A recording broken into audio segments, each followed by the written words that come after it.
I spend another $10 for one character. Because one character cost. I hate like monetization in video games. Like it's gotten to a point where it's just irritating. It's just annoying. Just buy the pass. I don't care for any of the other characters. But what do you prefer? DLC or buying the arcade edition every 2 years?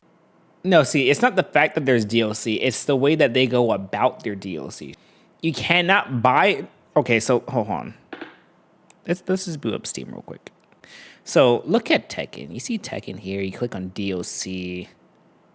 You have your here's an individual character, right? Boom, right there. A few dollars, pop them in. You're good. Let's look at Soul Calibur DLC.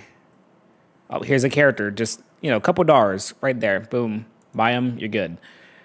Melty Blood. All Melty Blood's DLC characters were free.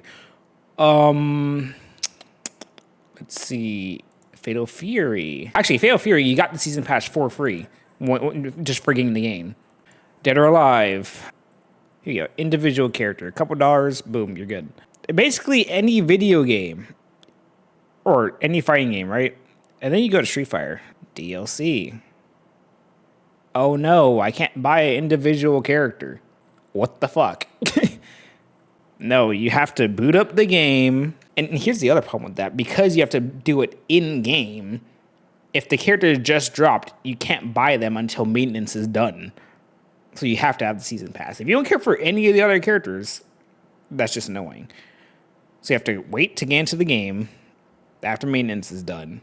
You then have to go to the shop, find your character. It costs 350 points. Oh no, I have to spend $12 to buy one character. Where can I find just points? Where's that at? See, now I'm looking for shit. So $5 only gets you 250 points. Let's see how much a character costs. 350. So you have to spend $10 to get one character. There's that, and then there's Call of Duty with its bundle pack shit, which you can't buy anything individually in that game. And then those cost 20 to 30 to however the fuck much dollars just to get the one fucking thing that you want. And then 2XKO is also doing something similar where you have to spend $20 just to get one character skin. It's insane. See, with Street Fighter 5, it was whatever. You could buy characters individually if you wanted. You're rewarded for grinding out the game. Spend the points you got in-game to get a character for free. You do the same thing in Grand Blue. You can either buy them with money or you can buy them with in-game points. And even though you can buy with money, they're still available on the Steam store. So you could just buy the character.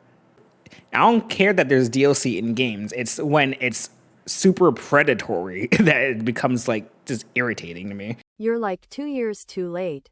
People already be bitching about this when the game came out. I've been bitching about this since before this game came out with Call of Duty.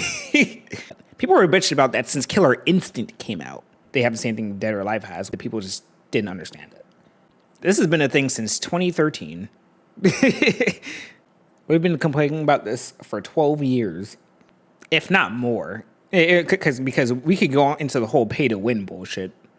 We could go into that. That's that's a time as old as who knows how the fuck long. Probably before even Street Fighter Cross Tekken. I know Street Fighter Cross Tekken definitely had that shit with that gem system. On top of the on-disc DLC that's been in many video games, whether it's Soul Calibur 4 or Street Fighter Cross Tekken or whatever all else. I think Tekken Tag 2 technically had on-disc DLC also. They eventually just gave them out for all the characters for free. Anyway, let me change scenes so I can pay for shit.